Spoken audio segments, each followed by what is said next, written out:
Welcome. Good evening, everybody. Welcome to the Center for Brooklyn History. My name is Marcia Eli. I am proud to present the public programming here at CBH along with all of my colleagues at the center and my colleagues at the Brooklyn Public Library and at the Arts and Culture team, BPL Presents. Tonight we are absolutely thrilled and honored to host Martha Jones and Nikole Hannah-Jones in a conversation about Martha's new book, The Trouble of Color, an American Family Memoir. In her introduction, Martha writes, "This book is a dialogue with my family. It is also a dialogue with those who write about the past in which my family made its way." I could spend all night sharing the accomplishments of tonight's guests, but in the interest of brevity, I'm going to just share a few highlights. Martha Jones is the Society of Black Alumni Presidential Professor, Professor of History, and a professor at the SNF Agora Institute at Johns Hopkins University. And she is a prize-winning author and editor of 4 books. Among her long list of honors are recognitions from the American Historical Association, the Organization of American Historians, and the American Society for Legal History. She's a past co-president of the Berkshire Conference of Women Historians and has contributed to the New York Times, Atlantic, and many other publications. Nikole Hannah-Jones is the Pulitzer Prize-winning creator of the 1619 Project and a staff writer at the New York Times Magazine. Her reporting on racial inequality has earned her the MacArthur Fellowship, known as the Genius Grant, a Peabody Award, 2 George Polk Awards, and the National Magazine Award 3 times. In a moment, we'll welcome these two extraordinary women to the stage. But first, I want to share that The Trouble of Color is available at the CBH shop, which you saw as you came in, and following the program, Martha will be happy to sign copies at the front. You'll have a chance to ask your questions towards the end of the program. Our ushers will bring the mic to the audience, to you. I only ask and beg that you please keep your questions short and refrain from personal commentary as much as possible. And finally, this memoir is a beautiful coming together of the personal, the historical, and the genealogical. It is a combination that uncannily mirrors CBH's current exhibition, Traces. I would be remiss not to share more about that project, and for that, please join me in welcoming CBH Chief Historian Dominique Jean-Louis.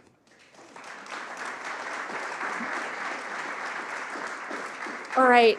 I don't want to delay our illustrious guests one moment of being in front of you all and for you all to hear more about this book. So I will just share that our exhibition will be open after tonight's program. I'll be on hand to answer any of your questions. Traces, Family History Research, and the History of Slavery in Brooklyn lets people know about Brooklyn as a site of enslavement, lets people know about Brooklyn's history of enslavement, informing the Brooklyn that we live in today, and of course, highlighting and uplifting the importance of family history research or genealogical research, some of which will be discussed in tonight's event, the importance of doing that work, the meaningfulness of doing that work. Our exhibition is going to be open through the end of August this year in 2025. We do offer free public tours every Friday at 3 p.m. and one Saturday tour a month at 2 p.m. All of those dates can be found on our website in addition to other programming to support these themes, to support this history. We're excited for you to take in the exhibition. We welcome you to explore its themes, and we'll be very excited to have you back on a tour or to visit on your own 6 days a week here at the Center for Brooklyn History. So with that out of the way, it is my great honor to introduce Martha Jones and Nikole Hannah-Jones for their conversation. Thank you.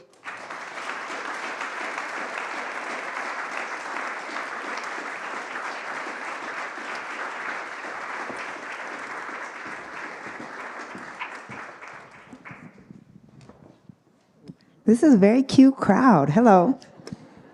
Hello, Brooklyn. All right. I am so excited to be in conversation with you. I know Martha knows, but I'm just going to tell everyone, like, I love this woman to death. I love her scholarship, but also just the way that you have always had my back in some dark times, and just really excited for this new book, and just always, whenever I'm trying to figure something out for a story, I can call you. You've just been a tremendous advocate. So this is an amazing book that we're here to discuss tonight. I'm going to begin this with a little bit of a funny story. I don't know if I ever told you this. Maybe I did over a few drinks, but if I did, I forgot. Here we go. So I first came to know you, like so many scholars, on what used to be Twitter, when I still used that platform. And I came to know you because I would see you commenting, and you really seemed to know your Black history. And I was like, who is this white woman that's so down? Now, back then, all I could see was that little tiny Twitter icon.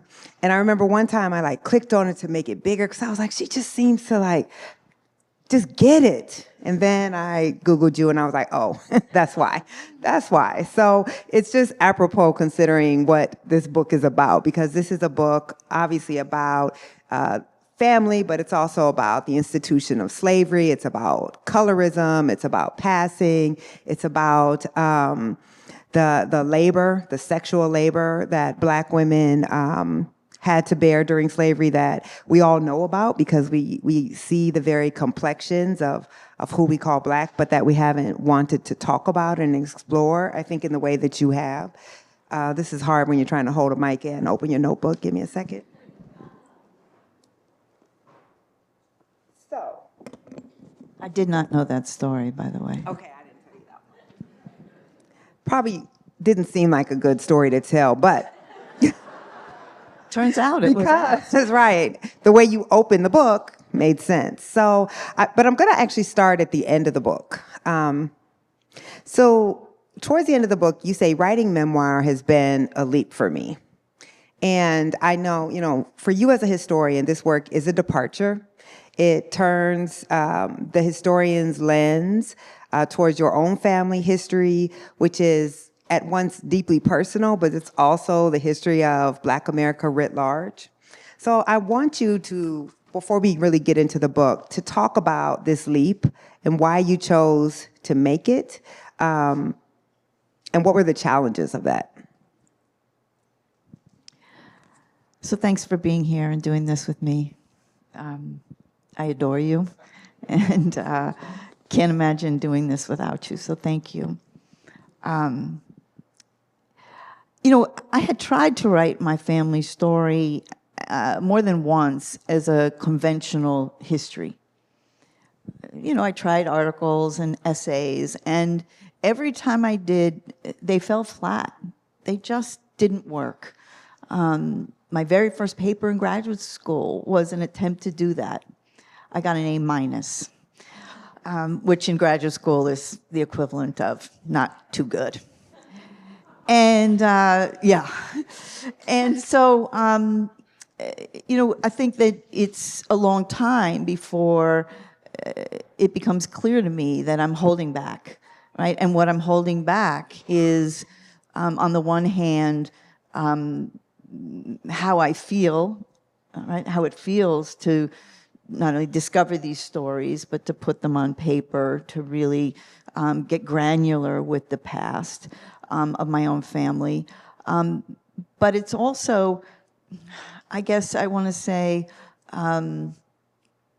it's difficult because it's not what I'm trained to do, and I'm not sure that I'm ready for this, right? If you take my point, right? That I had written some first-person essays.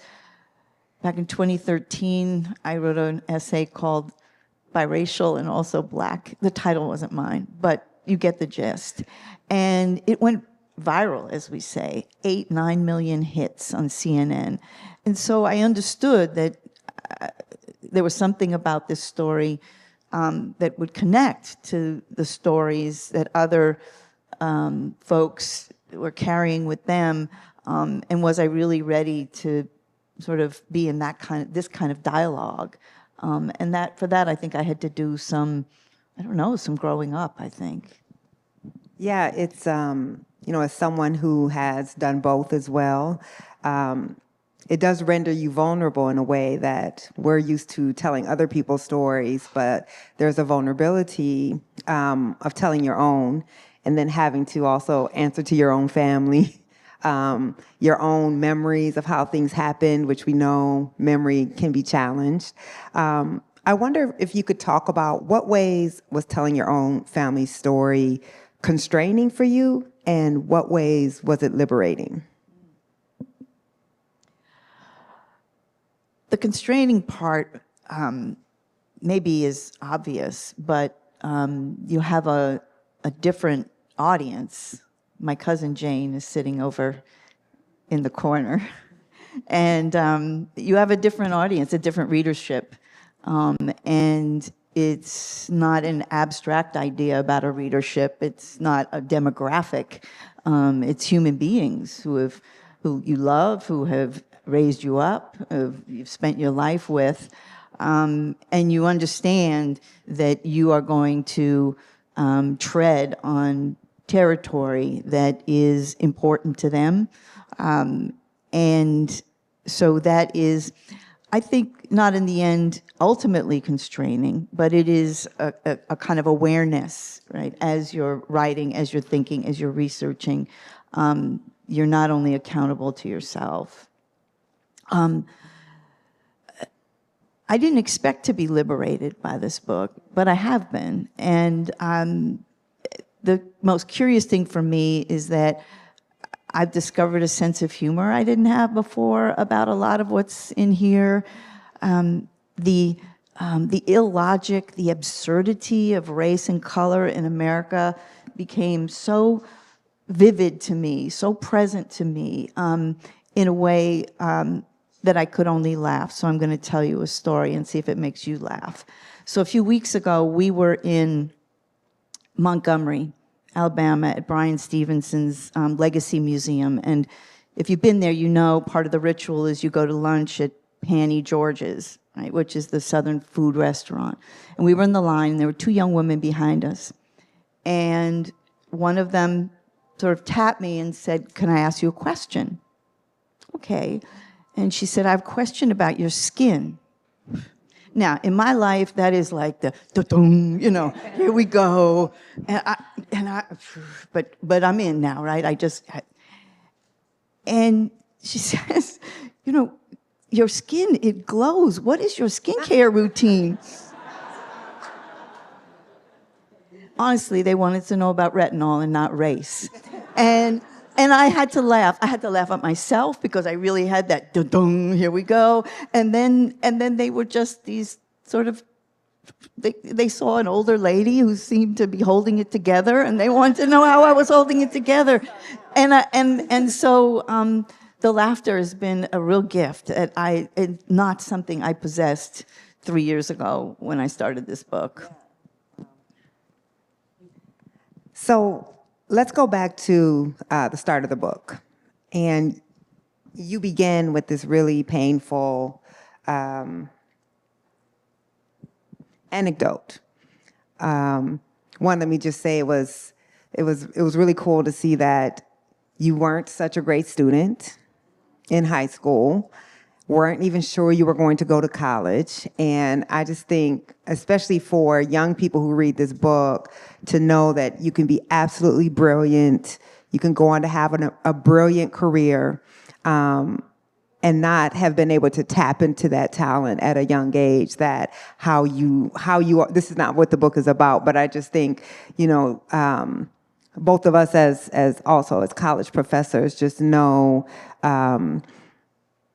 so many young people think if they haven't done well. I mean, the whole conversation about affirmative action, the whole conversation about meritocracy in school just overlooks that there's so much brilliance out there that may not be reflected on a high school transcript. So that's an aside, but I just love kind of you opening with that. It humanizes you immediately. But you talk about enrolling in college and being in this Black Studies class, and you have a classmate who interrupts you while you were giving a presentation, who was disgusted with you giving this presentation.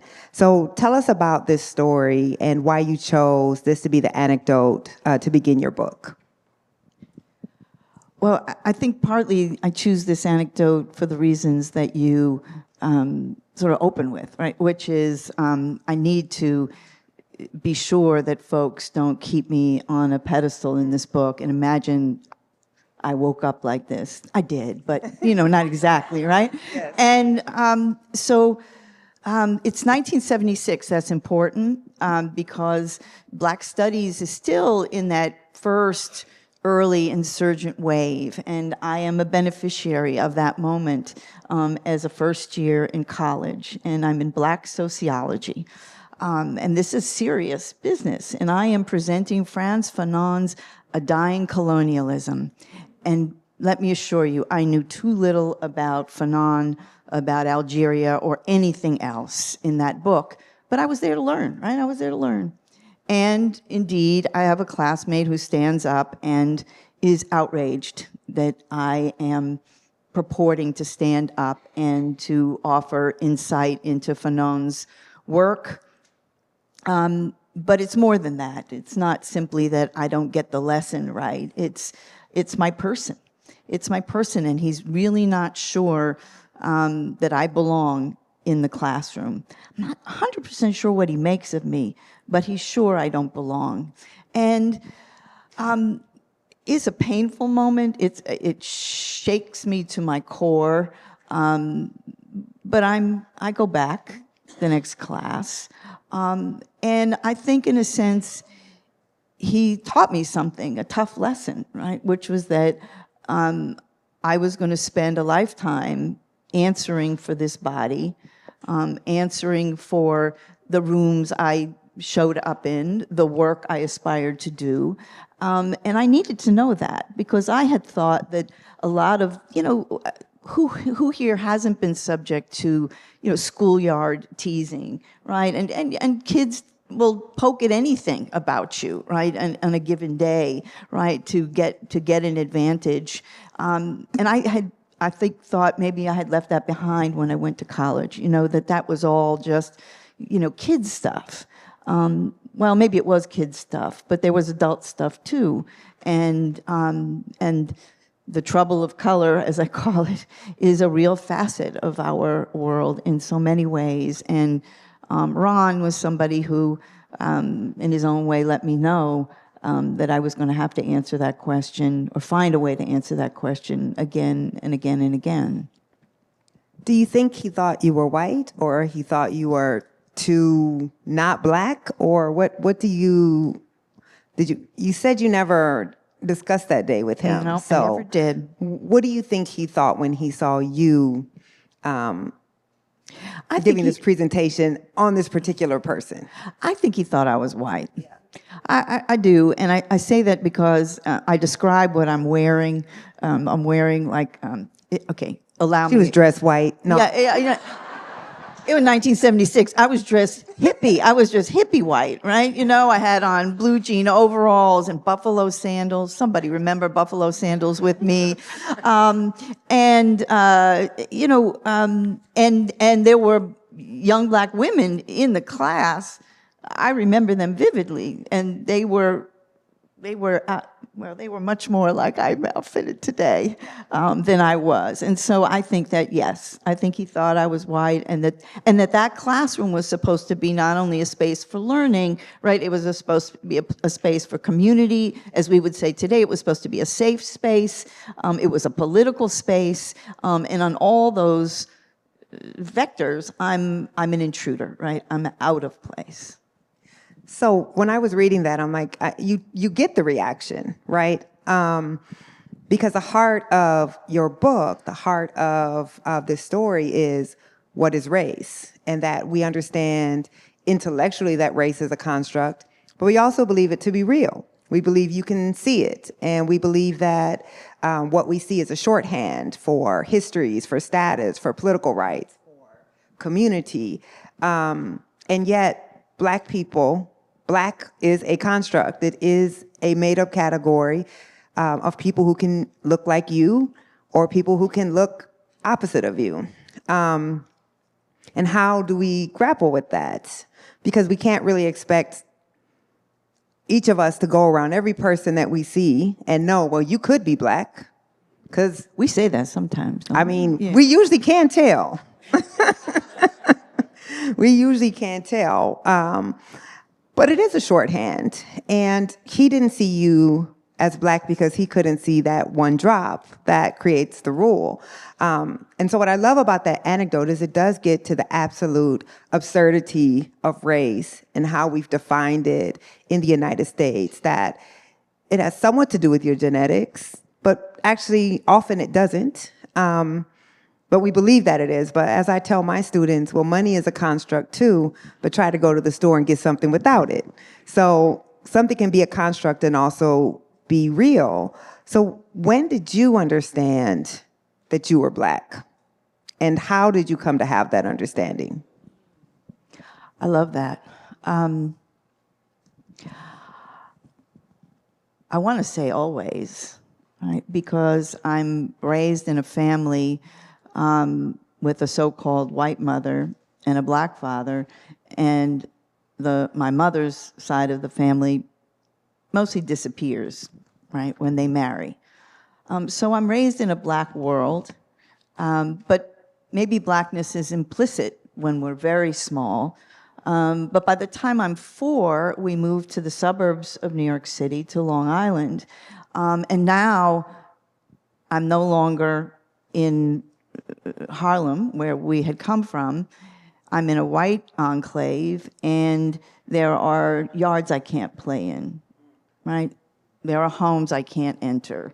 Now I understand Blackness in a whole other way, right? And it's not family, it's not culture, it's not food, it's not place, it's not language, it's not humor. It's also exclusion.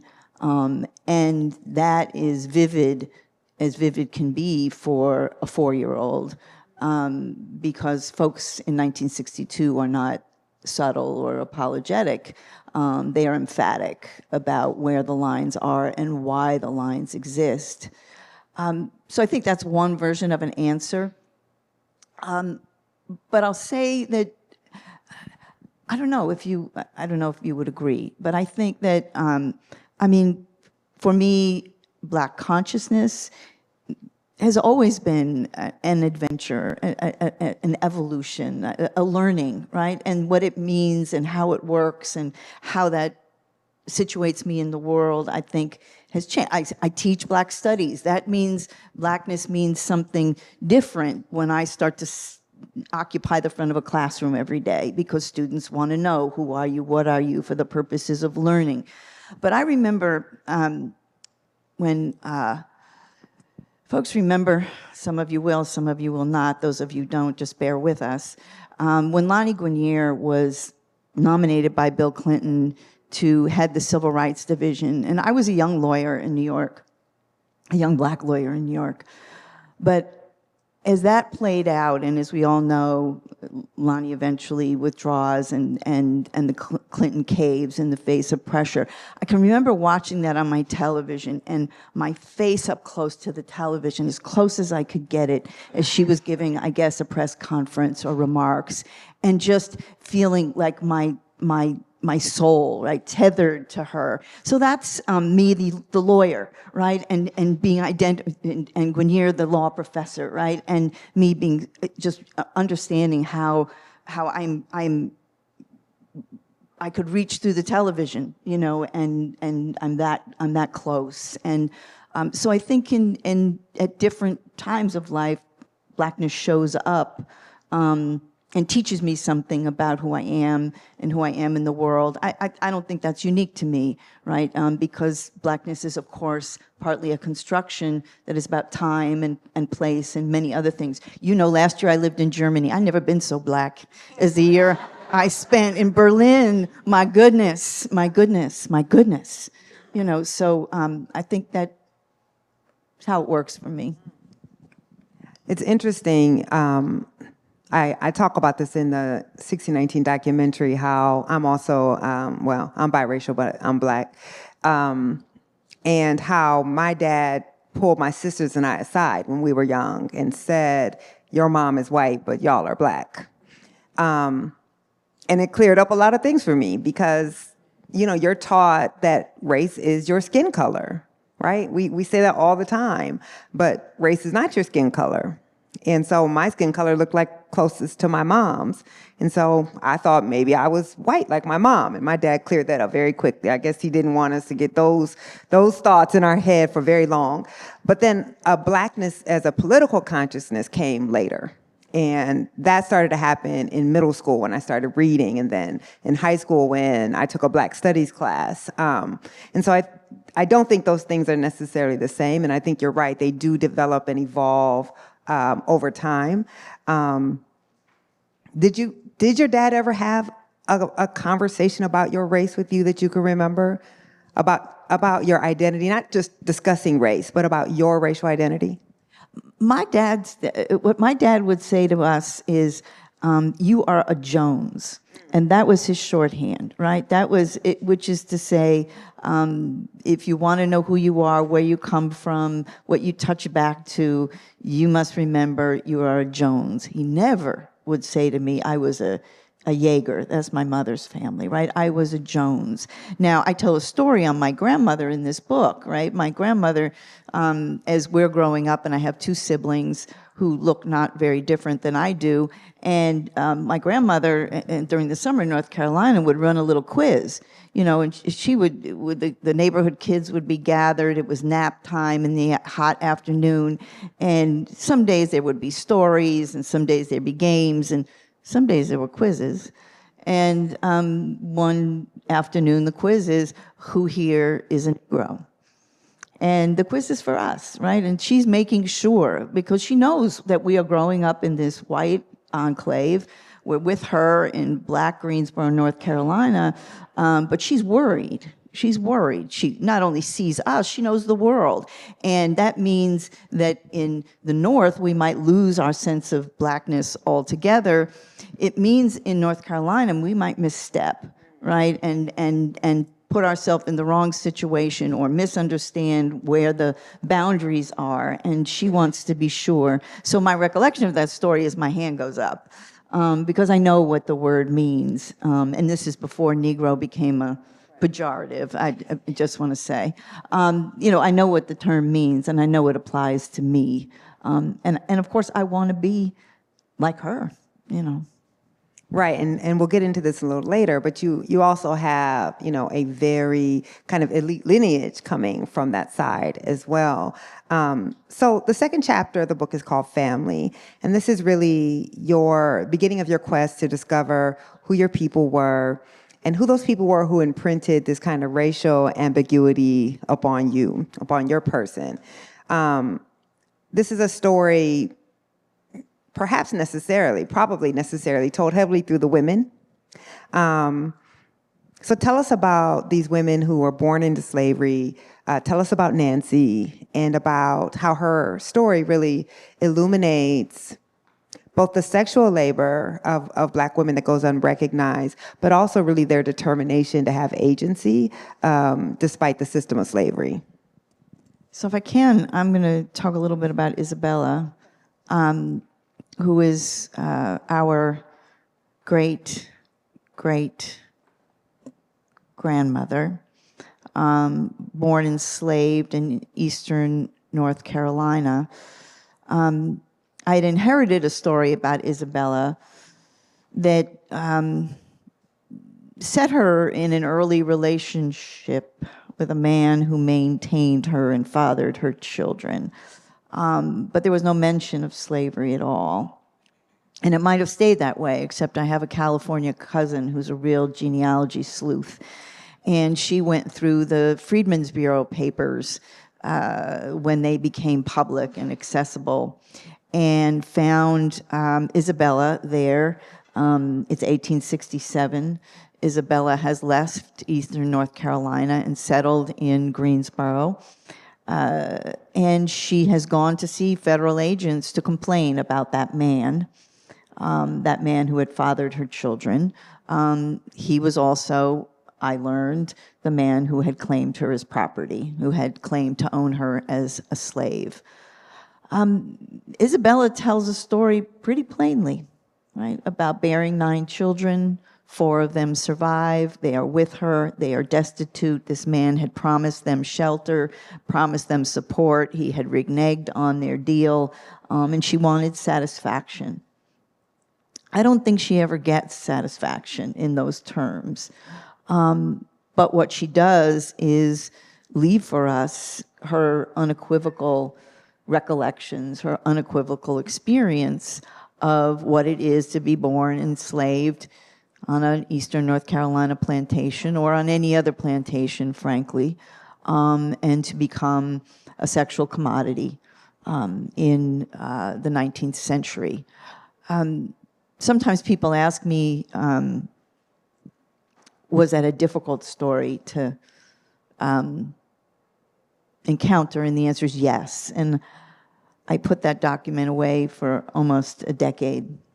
And that's important to say to anybody who's probing family history, is that you're likely to find things that you might need to put down for a good long time. And I had to teach myself a whole lot of things before I could understand the document, but I knew I would come back to it because she had been courageous enough to face federal officials and tell that story, insist on her entitlement to the bargain that she had made with this man to leave the plantation, to live on her own with these children. She might not have gotten all she came for, but yes, agency, yes, dignity, yes, a different kind of future for her children than anyone had imagined for them, I think. So one of the haunting stories to me in the book is of Martha Ann, whose first name you share. And I'm going to quote from this book.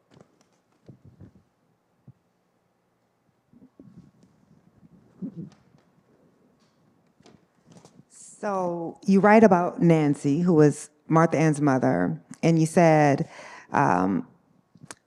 Nancy has raised, well, you're talking about Fanny, and she's talking about Nancy, and she's explained that Nancy had raised 7 daughters in slavery, shielding them as best as she could from the abuses of that institution. Then you write, her words were genteel, but Fanny's meaning was clear. Nancy had striven to protect her daughters from sexual exploitation. And then you talk about this arrangement that she helped orchestrate for Martha Ann. Talk about that story and that arrangement, and what does this story tell us of the precarity of the lives of Black women, but also their determination to exercise whatever agency they could? So Nancy and her daughters are enslaved in central Kentucky, in Danville, Kentucky. And one of the very first documents I discover in the local courthouse is the manumission deed for Martha Ann, Nancy's oldest daughter. And, you know, on the one hand, it seems like a document filled with a kind of promise, you know, a document that you might celebrate and marvel at. There's that. But it's complicated because the arrangement is that Martha Ann will no longer be enslaved, but she will be for a period of years at least in the custody of a white man in town who has lost his wife. So what kind of bargain is that, right? It's the impossible bargain, right? You can be free, but you're going to be free to serve this man without a wife with small children. And what I'm able to see is that over time, Martha Ann bears 1, 2, and finally 3 daughters, all of whom carry the name of this white man who, within a very short number of years, then remarries a white woman and leaves Kentucky altogether. So what's happening there in Danville? What is Nancy's role in protecting? What does it mean to protect your daughters? Well, it doesn't mean, I don't think, for her standing in between her daughter and this white man, right, in the most emphatic way. It means striking troubled, twisted bargains for her daughters as she tries to get them out of the clutches of slavery. You know, and what I learn, you know, as I read more about these kinds of family scenes is that, you know, the greatest fear is that folks will be separated irrevocably, right? That they will never see each other again. And so what is the bargain that you would make for your daughter in order to keep her in Danville, to keep a roof over her head, to keep her close? And I think Nancy is engaged in this kind of terrible bargain making for her daughters in those years. And there is some, I guess, I don't know, not quite consolation, but some comfort in knowing that most of them live long lives. They live to see freedom. Nancy lives to see grandchildren, to help raise them. And there was an intention there, even if it's an intention that is very difficult, I think, for us to sit with and imagine for ourselves. Yeah, that story reminded me of the story of Sally Hemings, how when she's in France and she makes the choice, quote unquote choice, to come back home, even though she could have been free. But being free in France meant never seeing her family again. And so she exacted certain promises from Thomas Jefferson about her own family in order to come back. And I was always really troubled by that. And I think sometimes today, because we never had to live through those systems, we think we would make very different choices. But that's because, thank God, we've not been in the position to have to make those choices. Go ahead. Yeah, and I think for me,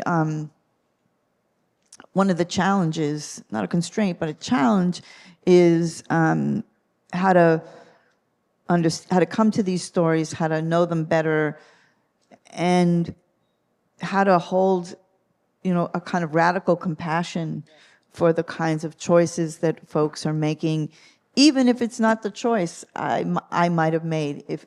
How presumptuous of me, right? But even if I could think by those terms. And so I think that I probably came into this book thinking, you know, I'm gonna set the record straight. I'm gonna tell you how it really was. And I think part of what these women tell me or teach me is a kind of restraint on my own hubris, right? The notion that I really know better, that I can really tell you what went on there. You know, I avoid some language. I avoid the word rape at some moments because I'm not convinced, right, that really allows for the terrible nuance of relationships. And so I think I know other folks make other choices, but for me it was really important to leave space for me, but for us, readers, to sit with those stories as they were, rather than to have me tie it up neatly for you and tell you how it really was. Yeah. Right? Yeah, I definitely noticed the language. And one, I was reading this and I was thinking about how during that time there was no crime of rape against enslaved women. You legally couldn't rape an enslaved woman. So her mother helping orchestrate that deal where she's probably sure, or at least not naive enough to think there would be nothing sexual happening, no sexual exploitation. If you have this understanding, it's likely going to happen either way, but I can ensure my child's freedom under this way. Then again, it's just imagining these these desperately constrained choices that Black women were having to make to try to hold your family together and to try to protect your daughters as much as possible. In the end, Hunter leaves. He leaves with his fully white children and leaves Martha Ann behind. And in some ways, to me, that's a happy ending. I don't know how. Terrible. Right. I don't know how Martha Ann felt about it because we don't actually know what their relationship was.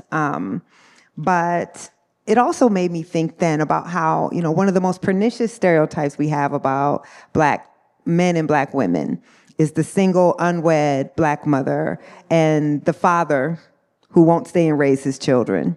And yet this was the norm for white men during slavery, to impregnate Black women, to have to take no responsibility for those women. And when you decided you were ready to go, you took your legitimate family and your fully white children and abandoned these Black women. And yet that is not the stereotype that has ever had to stick on white men. It's only a stereotype that we've had to bear. And I don't have a question in there, but I imagine you have some thoughts. No, I think that there are two things for me that were remarkable is that these are not anonymous men, right? These are not encounters, casual, fleeting, under cover of night, right? These are sustained relationships over years. And as you point out, everyone knows that these are their children. And that's the other thing. In particularly in Central Kentucky, everybody knows. Historian Bernie Jones, who went through the courthouse records, and they were just filled with families that looked like Martha Ann's family with James Hunter. And everyone knows it. The courts even honor those families, as unorthodox as they are. And so I think in some ways we've forgotten, or maybe we've allowed a kind of mythical or a myth or a stereotype to substitute for how knowing people were in their own time and how much we can even know looking back today. Also in this chapter, you talk about oral histories versus recorded. And historiography in the U.S. and across the Western world has long privileged one over the other. But you insist, quote, "It was time for me to really listen to these women." And you're trying to resolve this issue of how many children versus what the record says versus what the oral tradition of your family said. Can you just speak more generally, but also about your own story, about the importance of when we're trying to do histories, particularly around the period of slavery, of respecting, but I would say obviously even now, just all through history, of respecting oral traditions and not privileging written histories over them? I started this work with a healthy suspicion or skepticism about what the official record might tell me. We know who made the official record in 19th century America, and by and large, it was not a record made with the interests of enslaved women like Nancy or Martha Ann or others in mind. So you start with, as I do, a photograph of Nancy, on the back of which my aunt has scribbled a note. Nancy Graves lived in Danville, last of the Graves, had 7 daughters and 7 sons. Sounds biblical, right? But when I finally give in, right, to the census records and the death certificates and the wills and the pension records, I can only name 4 daughters. And for a long time, I think I thought my aunt had been, fanciful. And then I found her grandmother telling the same story about Nancy. And now I really have to, I think I have to figure out sort of where I'm centered and how I'm going to center this story for myself. Knowing what I do about census takers who are not there to capture the nuances and the intimacies of our families at all. They're there to count heads, right, for the purposes of allocating seats in Congress or maybe imposing taxes, versus the women, the descendants of Nancy, who are passing on her story orally, who are scribbling it on the back of a photograph. For me, in the end, throughout this book, I decided I was going to regard the oral stories, even the snippets, as the story, and that my job was to try and make good on those stories as best as I possibly could. There's some stories that are pretty fanciful, but I try, and folks have to tell me how I do, right? And, if I persuade you that there's something to those fanciful stories. But in Nancy's case, I thought, of course, right? Why would a census enumerator, or a pension form be the place to tell the stories about babies lost, right? Children disappeared. And so I go back, to my online family tree, and I add those 3 daughters. They don't have names, but they have a place, right? And I do think it's important to point out that the written record and the official record is often just wrong. And you see histories revised, consistently revised, again, thinking about the work Annette Gordon-Reed did around Sally Hemings. The official record, Sally Hemings, Thomas Jefferson has no children with her in the official record. So we privilege this Western form of keeping history when oftentimes our oral histories are more accurate and at least have the same amount of accurate as those that are written down by white men. You have a chapter called Amalgamation, and you speak to this certain line of your family that took pride in, quote, always having been free. And I think this is a great lesson, one, in just when you start digging into your family history, you are going to end up dispelling your family mythology. So you need to be prepared for that, right? That all of us have our origin stories, we have our family stories, and all of them are intended to make us feel a certain way about who we are. Sometimes the truth just isn't going to match up with that. So you discovered this idea, that we had always been free, which is really saying we're not a people who had been degraded by slavery. You discovered that wasn't quite true. Can you talk about how you discovered that and what that story meant for your understanding of your family? Sure. So, throughout the book, I'm in a dialogue, I'm in a conversation with family storytellers before me. And then a really important one was my grandfather's oldest brother, who we called the bishop, because he really was a bishop. But the bishop was a distinguished man, a man of accomplishment, and late in his life, he's very eager to get his version of the family story on the record. And he goes on the record with a historian who is writing a book called The Negro Vanguard. Now, I wrote a book called Vanguard. The Vanguard. I did write a book called Vanguard. I borrowed that from Richard Bardolph. But just the title gives you a sense of the thesis, the working thesis of this book, right? Which is that Bardolph is trying to explain, Black greatness at the middle of the 20th century. And indeed, the bishop tells a story, much of which is important and complex, but none of which has anything to do with slavery. And, and I've thought a lot about why he told the story he did, the way he did. That's part of what I'm interested in this book, is not to correct him, but to understand him. And lately what I'm thinking about is, what a turning point for a lot of our families in the U.S. And maybe elsewhere was roots. Right, so it's the mid-1970s. It's not until the mid-1970s that we see our stories sort of told, on a broad scale, on the screen. Our family, like so many millions of families in the U.S., we gather in front of the television every night. My father gifts me the book Roots for my birthday. It is a turning point culturally, I think, for us, and gives us the license, the courage, the purpose in why we would reach back and say we were once slaves. And it's such an important dividing line, because I think that the bishop didn't enjoy that kind of cultural moment, didn't live long enough.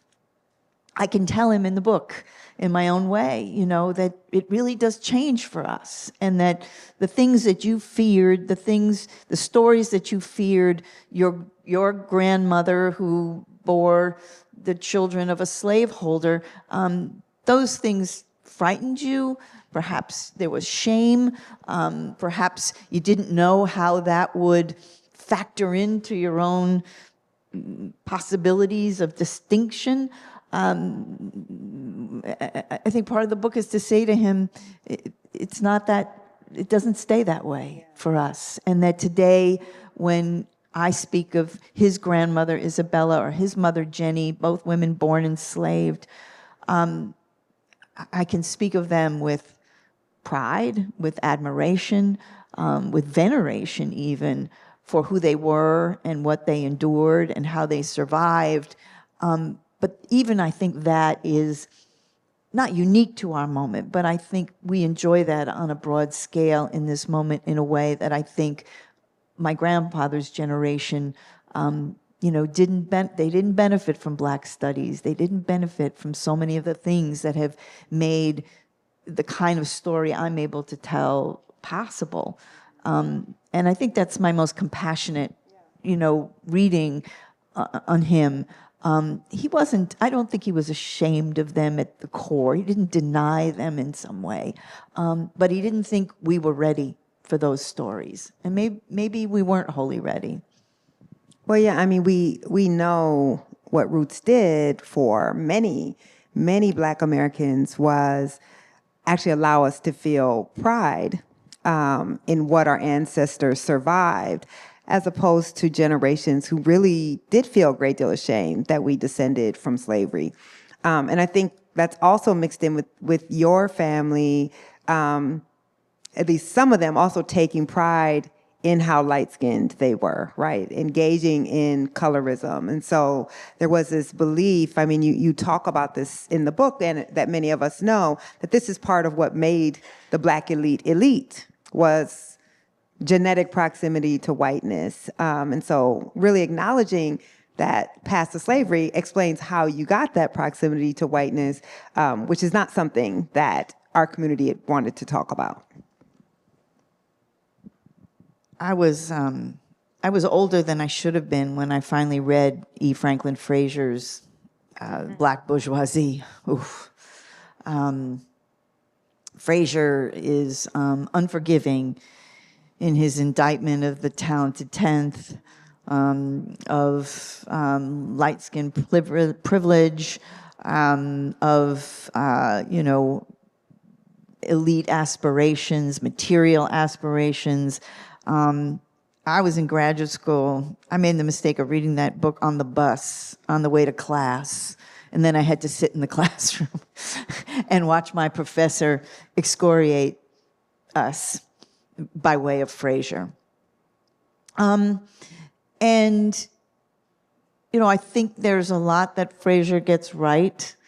And I don't think Frazier tells the whole story. And so I try and come back to put Black bourgeoisie in time and in place and in the world of my own grandparents, who certainly were of the talented tenth, of the light-skinned talented tenth and more.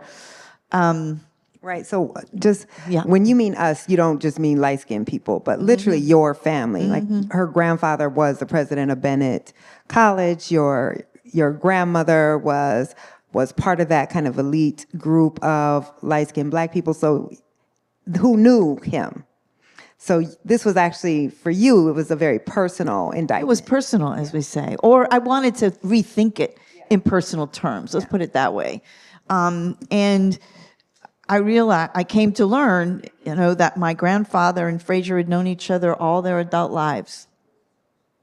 So there was a knowingness, right, in Fraser's view.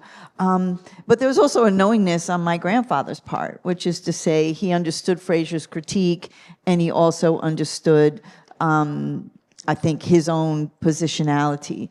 But I rethink Fraser through my own grandmother, because she was, as you say, the first lady of Bennett College, and for 30 years, and she hosted many, many dignitaries, including E. Franklin Fraser, and I wanted to meditate on that juxtaposition, right? Fraser, the critic, right, who sees her home, who sees her person, who sees her manners, her way of living as an indictable offense, and certainly she did not, right? And that both of those things were true, I think, in their time.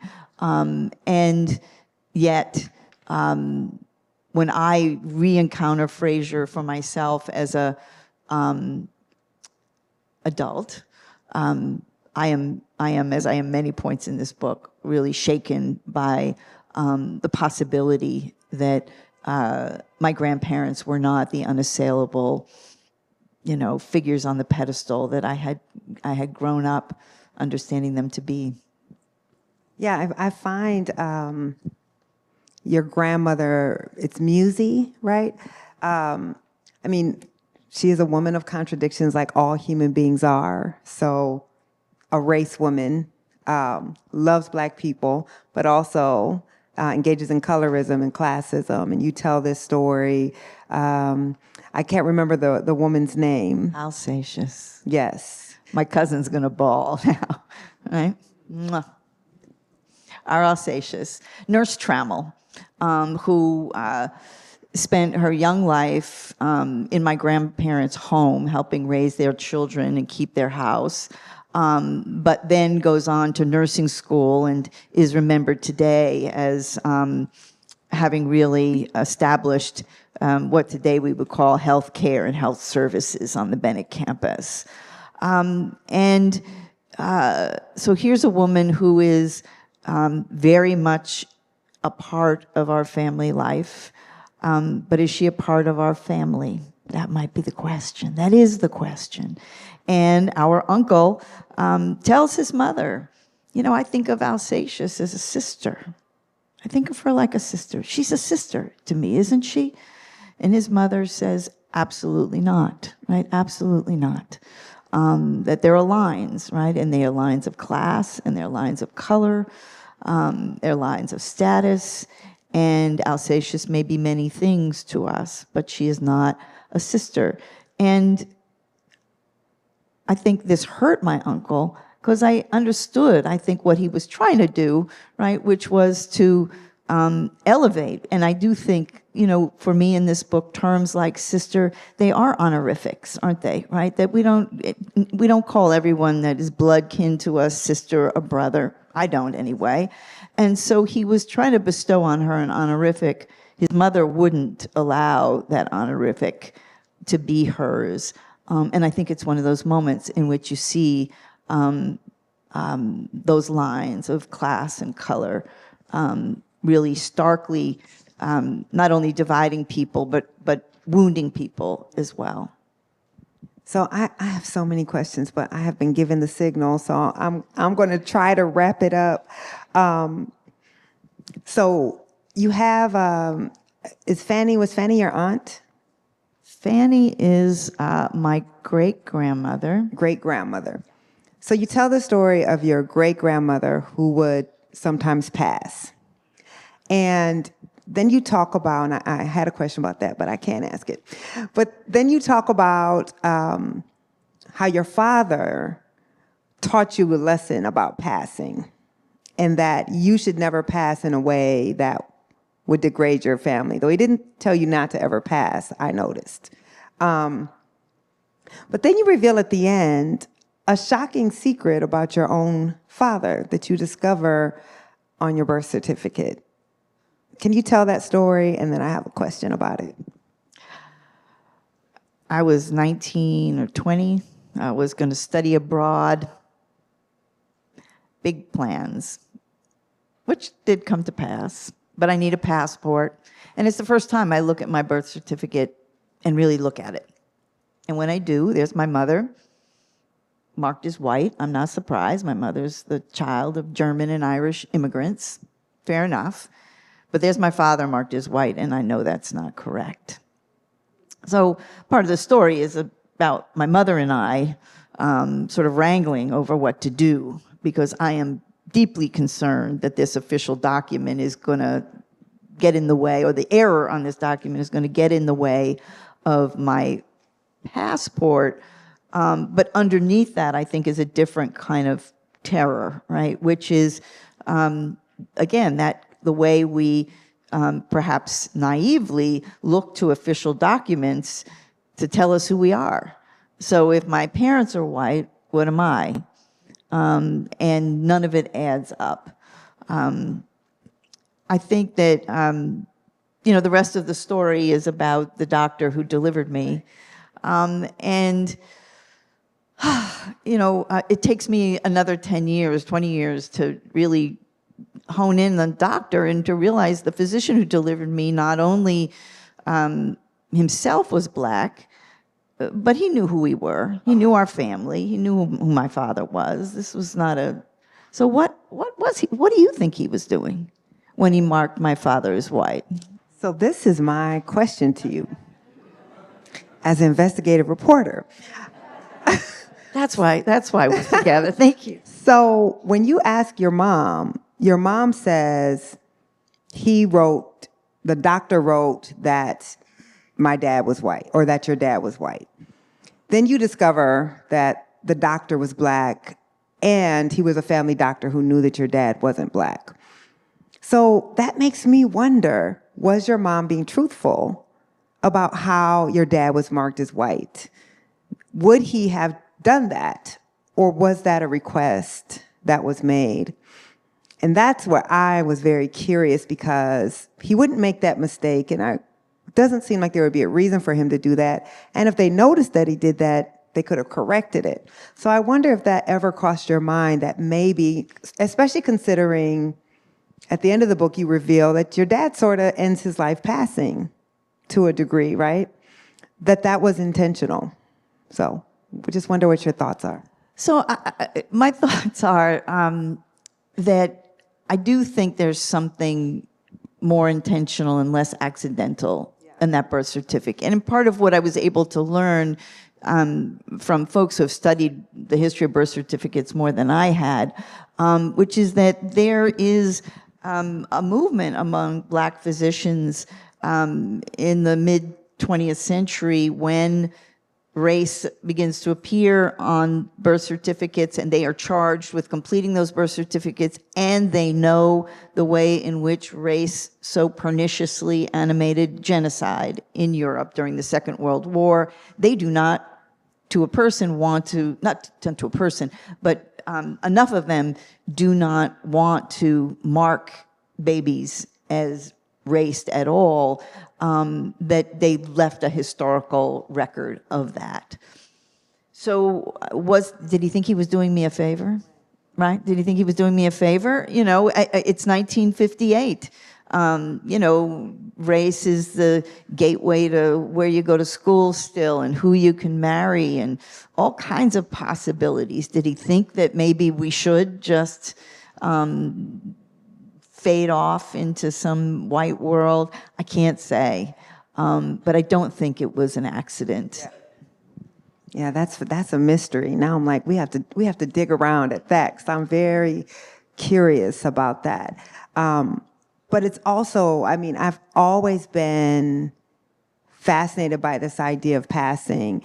And again, just the idea, how we think about race. If someone, and I know you as a legal scholar, there's all these lawsuits that we're always trying to figure out how much black is too much black for this person to be considered white, because whiteness was about divvying up opportunity, access to institutions, access to politics, what schools you could go to, what neighborhoods you could go to, what jobs. It was very important business.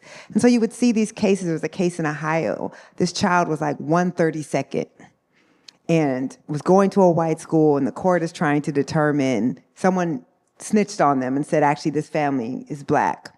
132nd black. And they're like, this family's black. And so the court is arguing, well, how much? When is there enough white that it finally purges out the rot of black blood? And they ultimately decide that child was too black. 1 out of 32 ancestors, right? So we know it's completely made up, and yet it means everything about how you will be able to go through society. And so we look at people who genetically are European, and we judge them for not choosing to suffer, right? For betraying. And it does feel like a betrayal, but is it right when we are not the ones living through a system of apartheid to judge them as betraying us by choosing not to live under a system of apartheid? And I guess that'll be my second to the last question.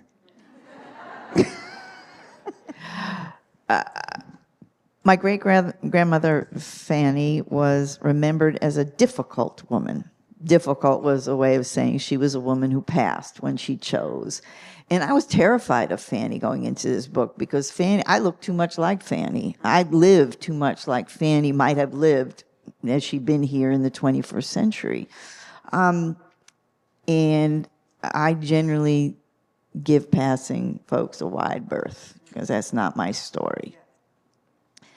But I had to confront Fanny, and when I do, what I realize is that in part, I think Fanny's passing was her way of politically pressing back and challenging Jim Crow, right? And every time she tricked the eye and she got the seat in the theater, or she tried on that dress in the department store, she felt like she was doing her part for, the cause, for the race. And I might find that twisted. But it turned out in 1930s, 1940s, St. Louis, Missouri, where Fanny lived, this was not an exceptional way of grappling with Jim Crow for folks who could pass. They did. Somebody told me a story the other day at a talk like this about his grandmother who used to pass in New Orleans, and then they would try on clothes. Anybody hear this story? They'd try on clothes because the clerks thought they were white. Then they would take them off and reveal that they were not. And then the clerks have to throw the clothes away. You can't sell them to a white woman. Wow. So there was a sport. It was sport. And I confess that I don't have Fanny's spirit. I don't have her nerve. But I came to appreciate that there was more to the way she lived than a betrayal or a denial of self. It was an affirmation of self in an important way for her. Right, and she was not one who passed permanently. She would pass sometimes when she felt like it, but she never left her family. But I've loved the stories of like Walter White, who, if you look at Walter White of the NAACP, he looked white. And he would go down and investigate. And one time he's like investigating a lynching, and the mob is looking for him. And these white guys on the train are like, yeah, we're looking for this N, and we're going to lynch him. And it was him. He was like, I'm about to get the hell up out of here. And he did. Right? And then you have Homer Plessy, who brought the lawsuit against segregated train cars, lost. That's how we got Supreme Court actually sanctioning segregation. But they chose him because he could pass. They chose him to show the absurdity of race, that you are telling people that you can't even tell if they're black or not, that they're so tainted that they have to be segregated to a separate car. That's why they chose him. So in some ways, these people who have been created through the mass rape and sexual exploitation of black women cause white people to lose their minds. they have to police what they've created, right? They have to police the taint that they've created, and those people then use that against these systems to try to destroy these very systems that were created, which I think is just remarkable and to me a more humane way of thinking about passing and the choices people were forced to make. Okay, so my last question. You end the book with a chapter on love. And it's 2 letters. It's a letter to your mom and it's a letter to your dad. And this is where, you know, you end the letter. It's clear you had a fraught and challenging relationship with your father, which I can certainly relate to. And in some ways, the democracy essay that I wrote for the 1619 Project was me, many years after my father passed, trying to understand this man that I found impossible to understand with a younger mind and not having lived as much life and not having understood how hard growing up in apartheid Mississippi how that could hurt you. And so and trying to make peace also with your father. And I think the last line you say, hold on, let me turn to the page. Or do you want to read it? Can you read it? The very last line that you say to your dad? On 278. Well, I have this paperback. Sorry, I wasn't Prepared, sorry. Last line is, after all, what can I say about the color of love? Okay, last 2 lines, sorry. All right, I'm going to do it again.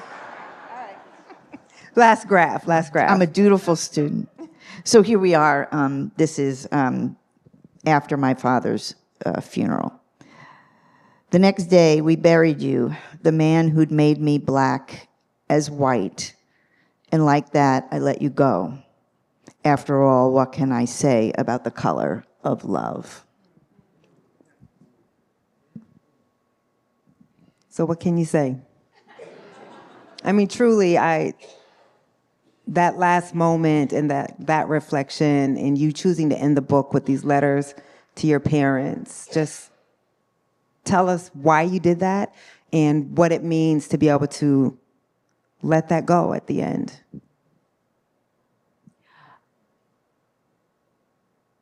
I hadn't started out thinking I was going to write about my parents at all. I think probably a lot of memoirists would say that.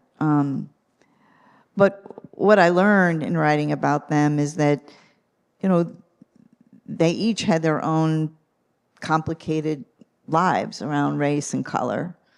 And I believe my mother was somebody who really believed that she was part of making a world in which that would not matter for us. You know, that she really lived with that kind of idealism. It sounds naive sitting here in 2025, but in 1958 when I was born, I think my mother didn't care what my birth certificate said. You know, she just wanted me to be the human being that I was intended to be. But my dad, on the other hand, right, is the person who tells me I'm a Jones, you know, who bequeaths to me his own sort of troubled but very present relationship to blackness, and who, as you alluded to earlier, I think by the end of his life really fades right out of blackness into something else. I love it. He spends the last years of his life living in an Italian, predominantly Italian American neighborhood. And you can imagine someone like my dad just being mistaken every day for another Italian dude, right, on his way to work and on his... And I think for him that was a place to be, and that was the way to be. And he had some peace in that. And who am I to say? Who am I to say? Even if my choices are not his, who am I to say? And that really that was the hardest lesson of the book in a way, because of course their story is so bound up with mine. But it was the most important revelation, right? That I could even accept them with their, whether it's their idealism or their troubled thinking, or their denial of something that to me is so essential. This wasn't a book about retribution. This was really a book about love. Thank you. Thank you.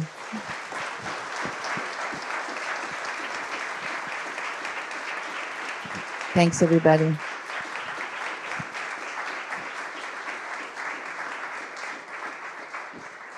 I could have talked to you all night, but it's no longer my turn to ask questions. This is an amazing book. It is the story of Black America. We are Creole people. No matter what our complexions are, this story is part of our story. And I know we're going to take some time for question and answer. Are you up to? Okay, so if you have a question. Now, I don't mind if you give a little bit of commentary, because I think this is an exchange, and I don't think you can have a story this personal and not share a little bit of yourself. So I'm going to slightly change the rule, but a little bit of commentary and mostly question. Okay? All right. I think mine is more question, but I imagine that it was really, really difficult to write this book, and it's a complicated story. Can you talk a little bit about the writers who you read who helped inform your way into telling this story? You talked about E. Franklin Frazier. You know, you think about fiction and nonfiction. Can you share with us some of the readers or the readings that you used to help to really tell this in the way that you could? And as you were talking, I thought about One Drop, the book One Drop, which said that 1 in every 5 persons in America, white persons in America, is passing. Thank you for that. You know, on the one hand, I'm writing with, you know, luminaries like W.E.B. Du Bois, right? The problem of the 20th century is the problem of the color line. In this book, the jagged color line, right? That really troubled division that we imagine separates Black from white people. But I read a lot of memoir. Natasha Trethewey, Casey Lehman, Emily Bernard, because I hope this is a book that is as rawly honest as I'm able to be about anything. I think some folks thought I was going in and I was going to tell you a pretty story about the Talented Tenth and its legacy, and that's there. But it was much more important for me to ask myself the hardest questions, that hard questions that Ron asked me. He asked me my first semester of college, who do you think you are? Right? And the book is that answer, because I am, I think, in some ways, a reflection of all the characters in this book. But that is a kind of memoir, right, that is about a kind of hard truth-telling. Thank you. Hello, my name is Darrell. Thank you both for your work. I am from Greensboro, North Carolina. I grew up on McConnell Road, equidistant from Bennett College in North Carolina A&T. I wanted to ask... Garl Street for us. Yes, that's correct. I wanted to ask about the tools and the resources that you had to help you through the process. I'm writing myself about my survival of Pentecostalism, and a lot of my work has had to slow down for therapy. So what were the tools, therapy, taking a break, what were the tools that you had access to? Therapy. Editor, right? Writing again and again. And for me, writing was a way to move through, to think through, to coexist, right, with the things I was learning, but also time. You know, Nikole didn't ask me when I started writing this book. I would say I probably started writing it, you know, when I was a small person, and I started to save the stories here, but I started to save the paper, and yet I had to do some growing up, and I had to find some good companions. We've talked a lot about the important place of slavery and sexual violence in this story, and I don't think I could have written this without the great Harriet Jacobs, who in 1861 publishes her own recounting a kind of memoir, Incidents in the Life of a Slave Girl. So I think we have to gather up folks, those embodied around us, but also the folks on the page who have left us their stories, and to take your time, because the story will come to you when it's time for you to tell it. I believe that. And thank you so much.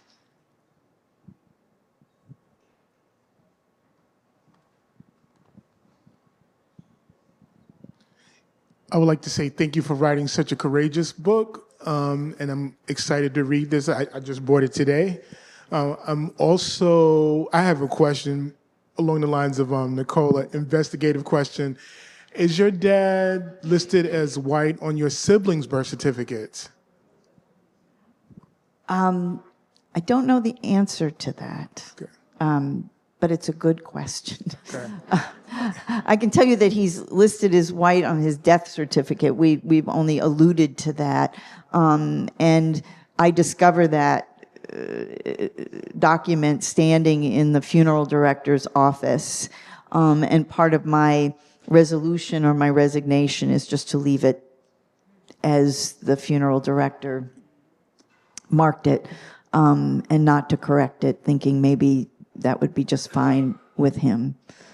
So we wrestle, don't we, with these Yes. papers and these trails and the stories, the storytellers who fill out those forms, and how they sometimes affirm us, but oftentimes they only further challenge and complicate and trouble, I think, our stories. Yeah, thank you. And I'm also a very good friend of your sister Laura's.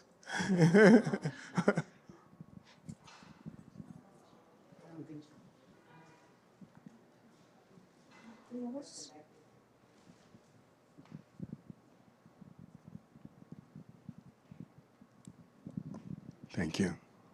Good evening. Thank you for sharing your story with us.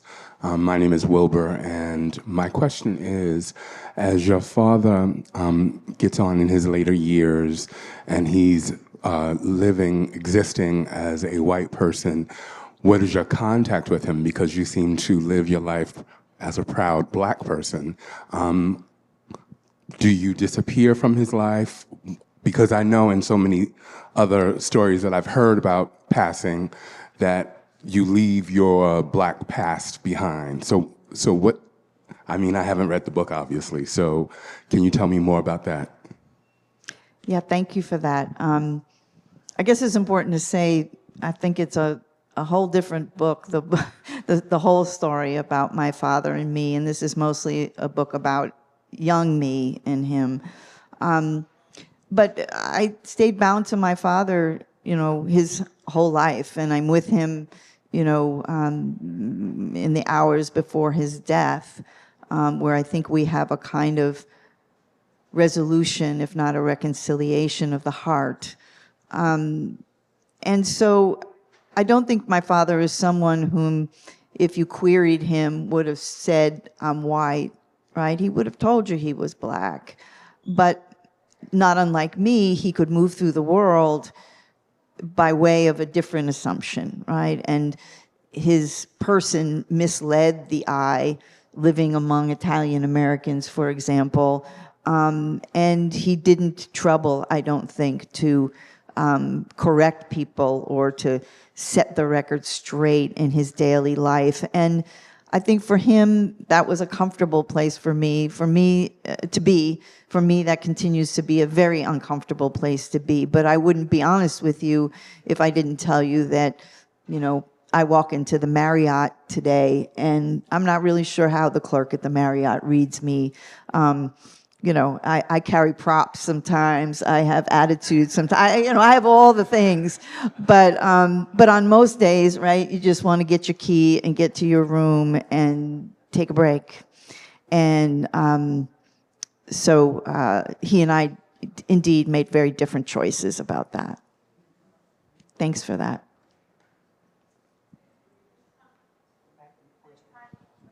Time for one more question. Great. Hi, my name is Jessica. I just want to thank you both for this. It's just been extraordinary to hear you. I'm wondering, because you come at this as a historian, it's so interesting, the conversation earlier about who has the written history, what do we depend on, and what's so interesting is that it keeps coming up again and again, this idea of like falsified papers, right? And so I just, as an independent historian myself, I just think about the person who's doing the digging through the treasure trove, and now you've got this, this seed of ambiguity at the least, right? So I just wonder, both of you who have sought to correct the mishistory that has been sold to us in so many ways, what are your thoughts about that? Is oral history going to be enough to undo? It's just an open-ended question about, documentation and otherwise. I really appreciate the question, because in my historian work, I have been a part of a controversy that turns, in fact, on a census record. The census records for the founder and namesake of my university, Johns Hopkins, who on the census we discovered 5 years ago was marked as an enslaver. Now, I have been adamant about what I think those census records mean, and I still stand by my interpretation of them, but they need much more context, right, than the document itself. And I think sometimes the error we make, and an error that is promoted, if you will, by some of the online services that feed us up this endless stream of official-looking documents, we begin to think that's the story, and that we can begin and end with those materials. And so I think for me, part of the lesson is not that we give up on those materials. I don't think we can or we should, but we appreciate the kind of constraint and restraint that we exercise when we encounter them, and we don't let that be a key, a clue, an opening, a question, always remembering who created that record and for what purpose. It's a fundamental question historians ask. And then I think to do, as we can, the work of honoring the stories that have come to us, that we have inherited. And I would say in this book, because it's memoir and, influenced by history, but it's memoir, to allow space for the things we dream, the things we hope, the things we imagine for the people who came before us. I think there is a kind of truth in those kinds of affective reflections as we sit here in the 21st century, looking back and trying to understand these lives. And at least in this book, it was important to me not to leave that kind of evidence, on the cutting room floor, on the hard drive. And so, and I think sometimes we don't know where our dreams and our hopes, our fears, and more might take us, even in the research, if we don't make room for them. And that turned out to be really important for me.